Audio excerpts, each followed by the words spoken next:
एक गांव में एक बड़ा साहूकार रहता था। साहूकार बहुत पैसे वाला था। आसपास के कई गांव में उसका बड़ा नाम था। लेकिन इस साहूकार को अपने पैसों का, अपने रुतबे का और अपने नाम का बड़ा ही घमंड था। वह अपने नाम को बनाए रखने के लिए बहुत ज्यादा सोचता था और बिना किसी के भावनाओं की कदर किए वो सब करता था जो उसे लगता था कि करना चाहिए। साहूकार को कई सालों बाद एक संतान प्राप्ति हुई थी।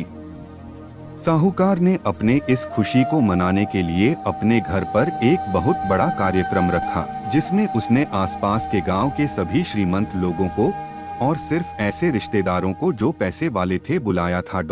पास के ही गांव में साहूकार की खुद की सगी बहन भी रहती थी। क्योंकि इन दिनों उसकी आर्थिक परिस्थिति कुछ अच्छी नहीं थी, इसलिए उसने अपनी बहन को इस कार्यक्रम के लिए नहीं बुलाया। साहूकार ने जिस कार्यक्रम का आयोजन किया था वह इतना भव्य था और इसके अलावा उसमें इतने प्रसिद्ध और श्रीमंत लोग आने वाले थे कि इस कार्यक्रम की चर्चाएं हर गांव में होने लगी। और यह खबर उस साहूकार की बहन तक भी पहुंच गई। बहन को यह जानकर बहुत ज्यादा खुशी हुई कि इतने सालों बाद उसके भाई को आखिरकार संतान सुख प्राप्त हो ही गया। बहन ने सोचा कि भाई गलती से उसे इस बारे में बताना भूल गया होगा और अपनों को भला कोई न्योता देता है। भोली बहन ने अपने भाई के यहाँ उस कार्यक्रम में जाने की तैयारियां शुरू कर दी।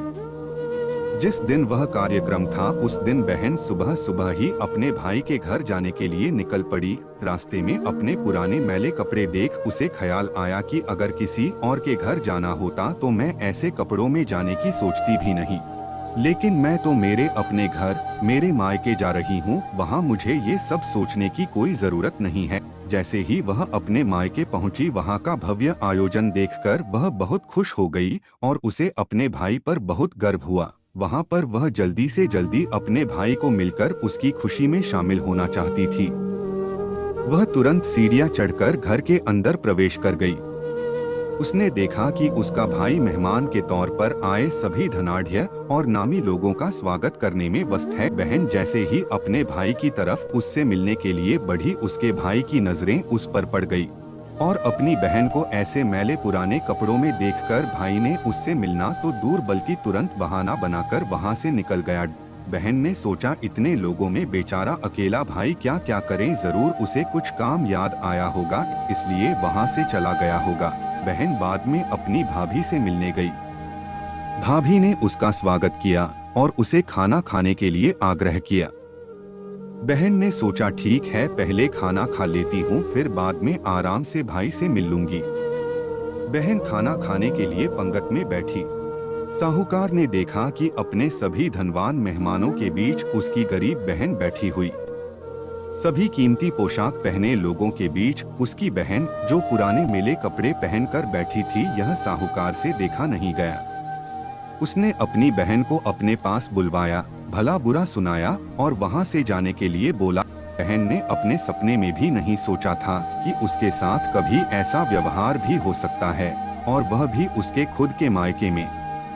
अपना अपमान होने के बाद बहन तुरंत अपने घर ससुराल जाने के लिए चल पड़ी। बहन इस बात को पचा ही नहीं पा रही थी कि उसके अपने भाई ने उसके साथ इतना बुरा व्यवहार किया। उसकी आंखों से आंसू नहीं थम रहे थे। रास्ते में उसे अपनी पुरानी दोस्त मिली। उस दोस्त ने उसे रोने का कारण पूछा। हालांकि बहन उसे कुछ भी नहीं बताना चाहती थी, लेकिन दोस्त के बार बार पूछने पर उसने उसके साथ हुई सारी घटना उसे बता दी। उसकी दोस्त एक समझदार महिला थी और काफी प्रैक्टिकल सोचने वाली थी। उसने कहा, अगर तुम मेरी बात मानो तो एक दिन तुम्हारा भाई खुद तुम्हें अपने यहाँ बुलाएगा और तुमसे माफी मांगेगा। बहन ने उसे कहा कि मैं तुम्हारी हर बात मानूंगी, बताओ मुझे क्या करना होगा।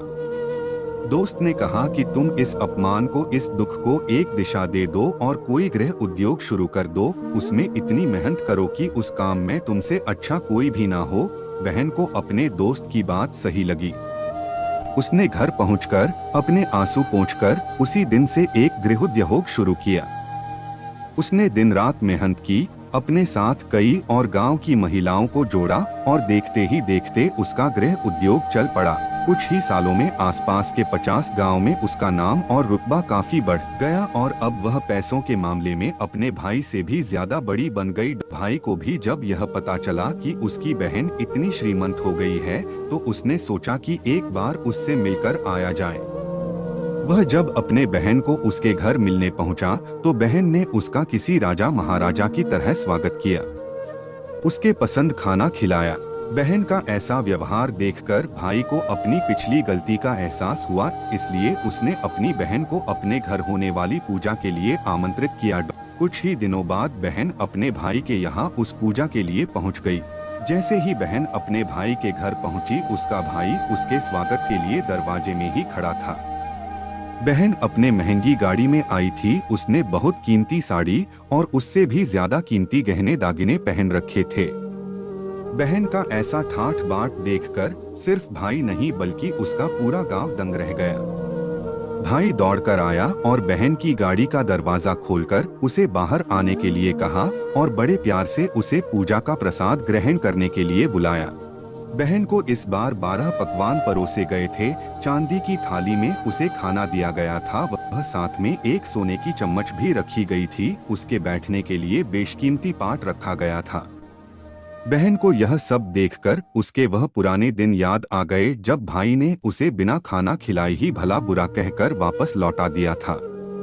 दोस्तों, पैसे सिर्फ हमारे जीवन को सरल बनाने के लिए है, जबकि रिश्ते जीवन में मिले किसी वरदान की तरह है, अगर उन्हें सच्चे मन से और निस्वार्थ भाव से निभाए जाए। तो दोस्तों, मजेदार कहानियों के लिए सब्सक्राइब जरूर करें।